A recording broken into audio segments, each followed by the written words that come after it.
Hey folks, Sam from Youcanic here. Got our 2016 Jeep Renegade, and today we're going to do something very near and dear to my heart. We're going to check the engine oil level. Now, checking the engine oil level is something that should be done as often as it is possible to do so. Okay? The old rule of thumb used to be, when you stop to fill up for gas, check your oil. Now me personally, I do that. And another time to check it is, if you got to add some windshield washer fluid, you got the hood open, you might as well. Won't add any time to your day. Doesn't take more than a minute to do it, so nothing's stopping you. And trust me, the folks that run low on oil, those are the folks that have the worst repair bills in my shop. So, let's talk about what we need. It's not much. We're going to need an old rag. This one will do just fine. I recommend keep one of these in your vehicle somewhere, and something else to keep in your vehicle.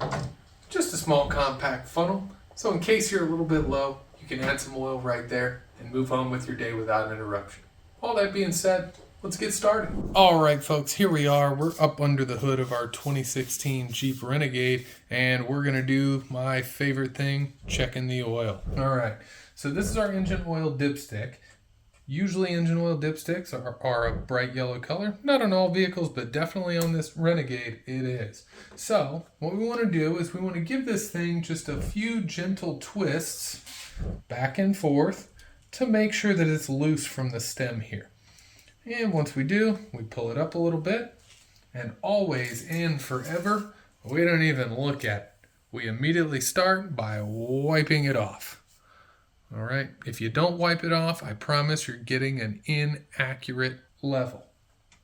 So then we're just gonna run it all the way back down in till it bottoms out, and we're gonna pull it back out. And now it's time to read our oil level. Now you notice when I came out, I immediately went and held this thing level because we don't want our oil to run up or run down. Looks like it is right up to the top of the full mark. Now, typically where we want our oil level is directly in the middle of this safe zone. So I'm going to give this just a little bit of a wipe so you can clearly see that safe zone. There we go. This little cross-hatched area here is the oil level safe zone. We want to be somewhere in there. As long as we're in there, your vehicle is happy.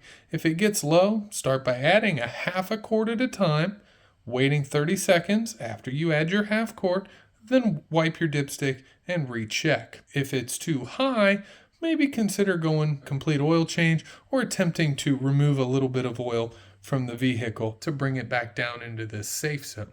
Now, while we're here, we also want to look at the condition of our oil, and this is very difficult to see on the camera, but you want to get down nice and close, right under a light, see if you see any shimmering metal. Things like that can be indicative of an internal problem on the engine.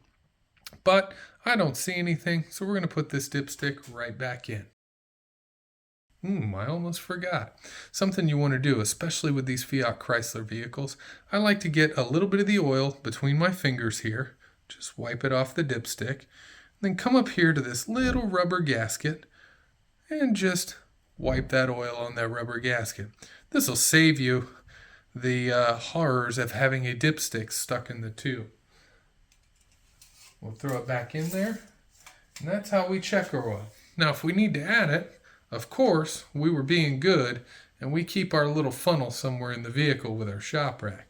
All we need to do is gently loosen this cap, set it off to the side, insert our funnel, and pour in here. Again, if we're just trying to bring the oil to a safe level, add in half quart increments so we don't overfill it. Wait 30 seconds after you add a half a quart, check the oil.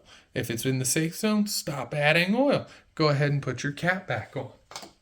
So we're going to take our funnel out, put our cap back on. Now, something that can make this cap a lot easier on you is it also has a nice little O-ring here. Okay? You can just reach your finger in the hole, grab a little bit of oil on your finger, wipe it on that O-ring. There you go. It's nice and shiny. And we place it back in. Now again, like a lot of things, doesn't need to be overly tight. Just turn it till it stops, and it'll be good. Thanks for joining me, folks.